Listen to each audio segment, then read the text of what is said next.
Good morning students. How are you all? Myself मेघना चौधरी। बच्चों, आज हम हिंदी सब्जेक्ट के अंदर हिंदी ग्रामर पढ़ेंगे। लेसन नंबर 3 मात्राएं।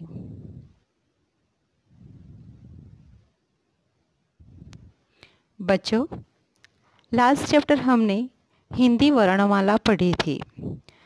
उसके अंदर आप लोगों ने स्वर और व्यंजन को बहुत अच्छी तरह से जान लिया है। उसी चैप्टर के अंदर अयोगवाह, अतिरिक्त वर्ण और संयुक्त व्यंजन के बारे में हम देख लेते हैं। अयोगवाह किसे कहते हैं बच्चों? अयोगवाह यानी अनुस्वर और विसर्ग अयोगवाह कहलाते हैं। ये वर्णमाला में स्वर के साथ आते हैं, परंतु उन्हें स्वरों में शामिल नहीं किया जाता। अतिरिक्त वर्ण ये संख्या में 2 है, ड और ढ। इन वर्णों से किसी शब्द की शुरुआत नहीं की। ये शब्द के बीच या अंत में आते हैं।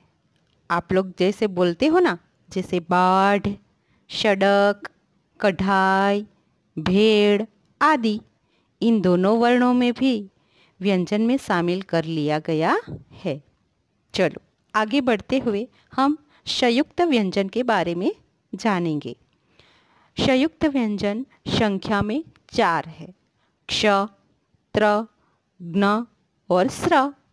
वास्तव में ये तो अलग अलग व्यंजन वर्णों से मिलकर बने हैं। जैसे क्ष शब्द है, उसे क प्लस स, इसे एक शब्द बना क्ष। हम क्ष शब्द से शब्द बनाएंगे जैसे क्षत्रिय, कक्षा। उसके बाद त्र। त्र शब्द में कौन से 2 अक्षर है बच्चों? तो त प्लस र, इसे बना त्र।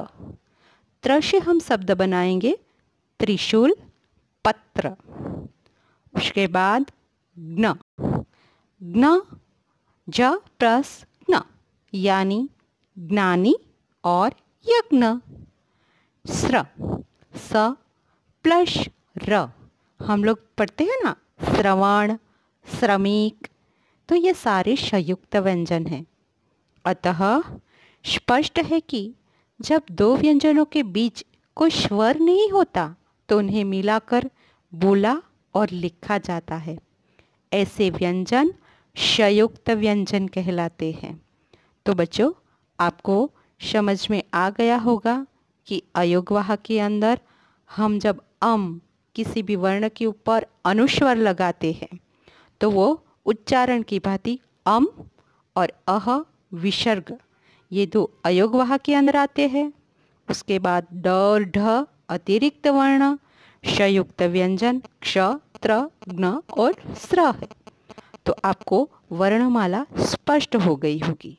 चलो अब हम मात्राएं पढ़ेंगे। चैप्टर नंबर 3 मात्राएं। बच्चों, जब भी हम स्वर को व्यंजन के साथ जोड़ते हैं तो उनके साथ कुछ विशेष चिन्ह लगाते हैं। स्वरों की ये चिन्ह मात्रा कहलाते हैं। ये मात्राएं व्यंजन के आगे पीछे, ऊपर नीचे या बीच में लगाई जाती है। जैसे आपको यहाँ पे 2 चित्र दिखाई दे रहे हैं ना। पहला चित्र किसका है? कितना सुंदर सा चित्र है, तितली। और दूसरा है कोयल। तितली कितनी अच्छी दिखती है और कोयल की आवाज़ कितनी मधुर होती है। हिंदी भाषा में स्वरों को लिखने के लिए निर्धारित चिन्हों को हम मात्रा कहते हैं।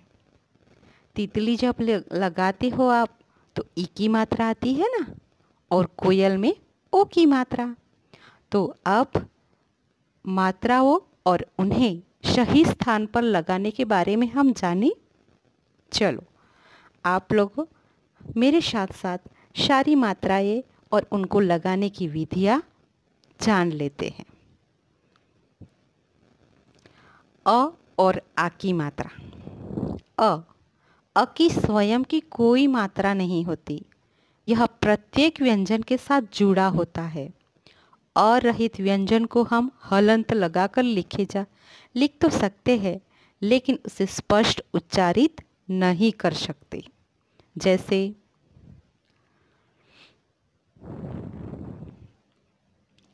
कमल, शलगम। ओके, देखो कमल के अंदर कैसे, जैसे क, तो हम देखते हैं क के साथ अ की मात्रा होती है, लेकिन ये मात्राएं हमें दिखती नहीं। जब हम लिखते हैं तो क प्लस म प्लस ल बराबर कमल। फिर शलगम, श प्लस ल प्लस ग प्लस म बराबर शलगम। हम जब उच्चारण करते हैं ना तो अ सुनाई देता है, जैसे क के साथ अ की मात्रा लगी है, म के साथ भी अ की मात्रा है, ल जब हम आवाज़ से, हमारी उच्चारण से हम अ का उच्चारण करते हैं तब जाके पूरा शब्द होता है कमल, शलगम। उसके बाद आ की मात्रा, आ स्वर की मात्रा आ है, उसे सदैव वर्ण के बाद लगाया जाता है। जैसे पालक, अनार।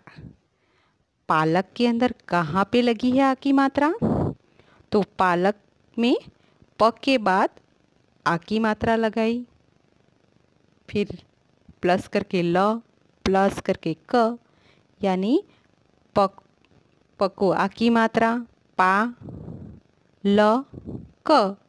उसके बाद अनार है, देखो अनार का चित्र है, उसके नीचे लिखा हुआ है अ प्लस न प्लस आ प्लस र बराबर अनार।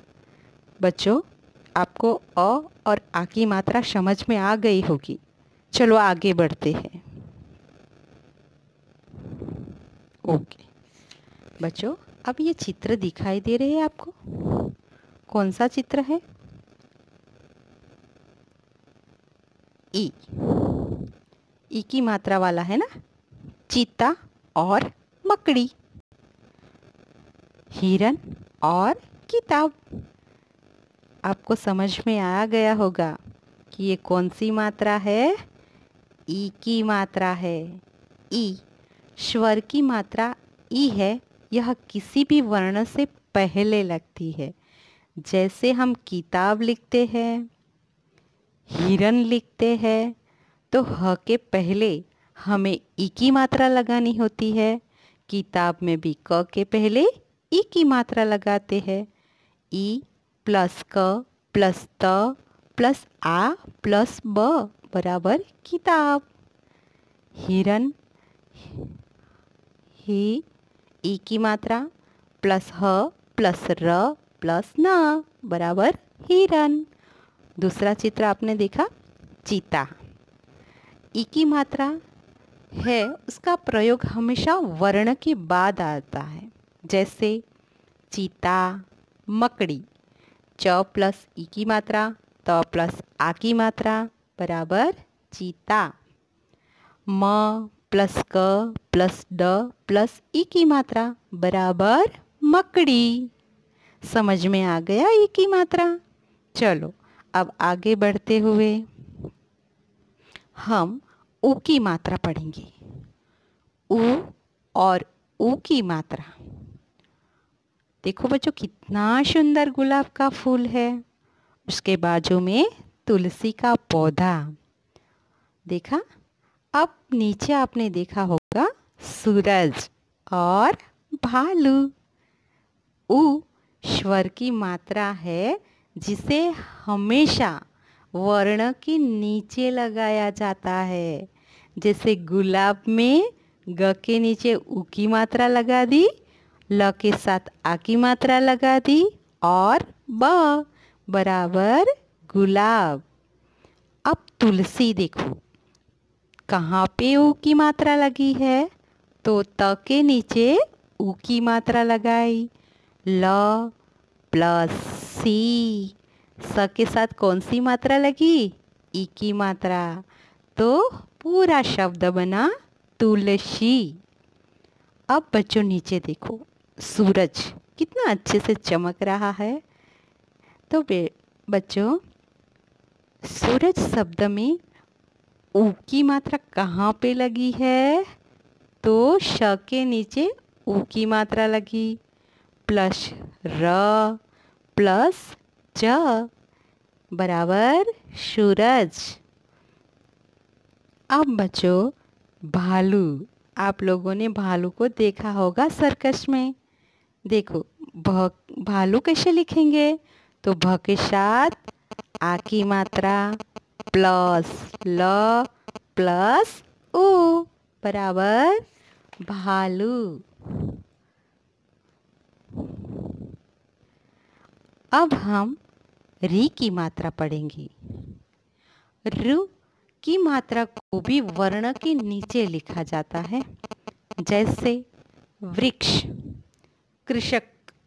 अब हम वृक्ष लिखेंगे तो सुंदर सा हरा भरा एक पेड़, और पेड़ को हम वृक्ष भी कहते हैं। रु की मात्रा में वृक्ष और कृषक, कृषक यानी किसान जो खेती करता है, हमें अनाज देता है। अब कड़ी मेहनत से वो अपने खेत में मेहनत से वो बीज बोता है, मेहनत करता है और हम सब को अनाज देता है। तो ऐसे कृषक को हम कैसे लिखेंगे? तो सबसे पहले क के नीचे रु की मात्रा, फिर स और क बराबर कृषक।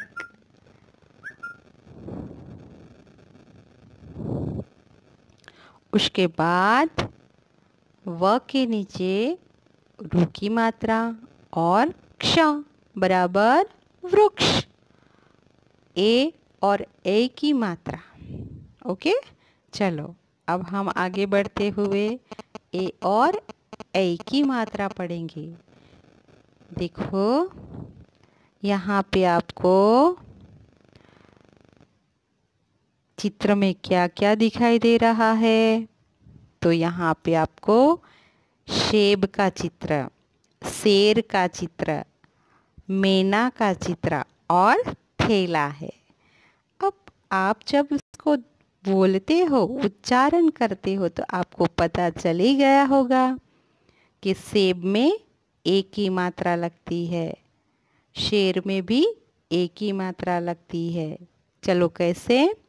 स के ऊपर एक ही मात्रा प्लस ब बराबर सेब। सेब खाने में बहुत ही पौष्टिक होता है। ओके, चलो शेर कैसे लिखेंगे? श के ऊपर एक ही मात्रा प्लस र बराबर शेर। अब म प्लस आई प्लस न प्लस आ। बच्चों, कौन सा शब्द बना ये? मैना। ऐ की मात्रा है ना, तो मैना। फिर थैला कैसे लिखोगे? तो थ के ऊपर ऐ की मात्रा, दो मात्राएं लगी है, प्लस ल प्लस आ की मात्रा बराबर थैला। चलो अब आगे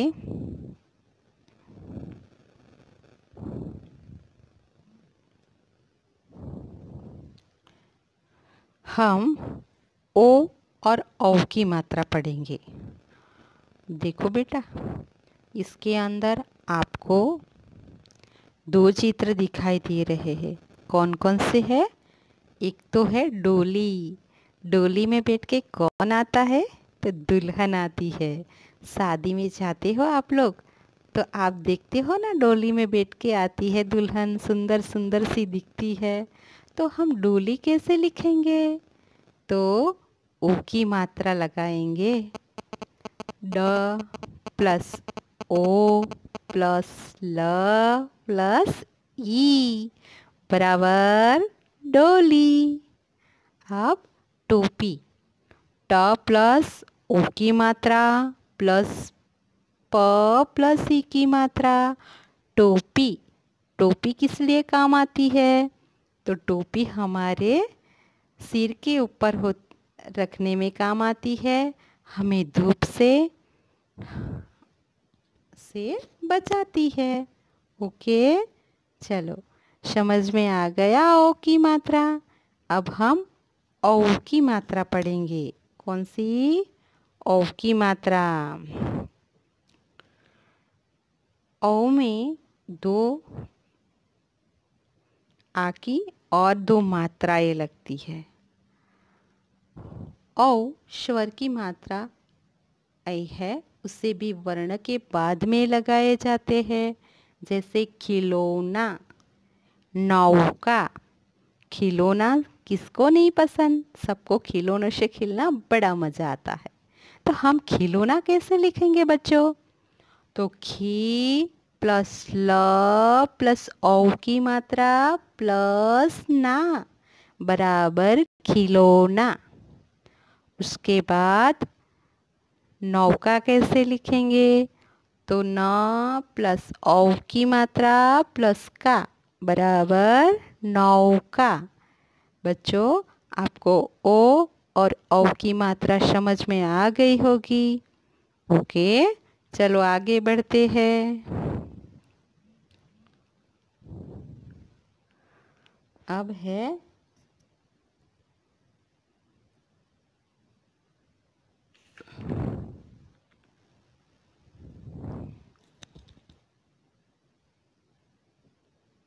रू में उ और उ का प्रयोग।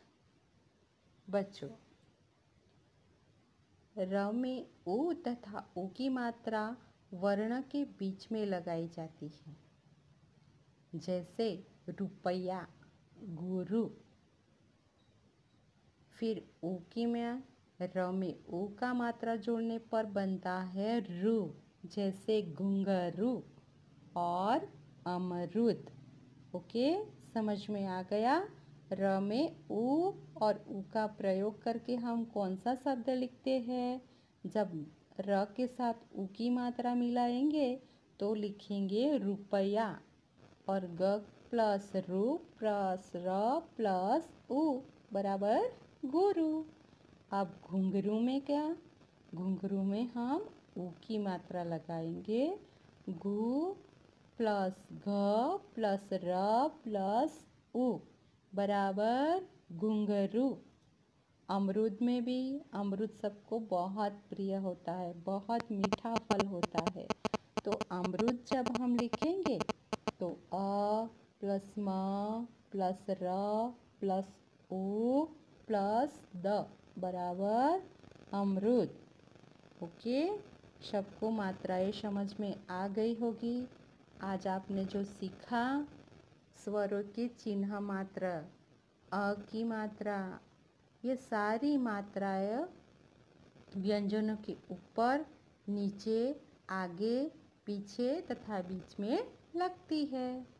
आज मैं होमवर्क में आपको पूरा अभ्यासक्रम देने वाली हूँ, जिसको आप नोटबुक और टेक्स्ट बुक दोनों में लेखन करोगे।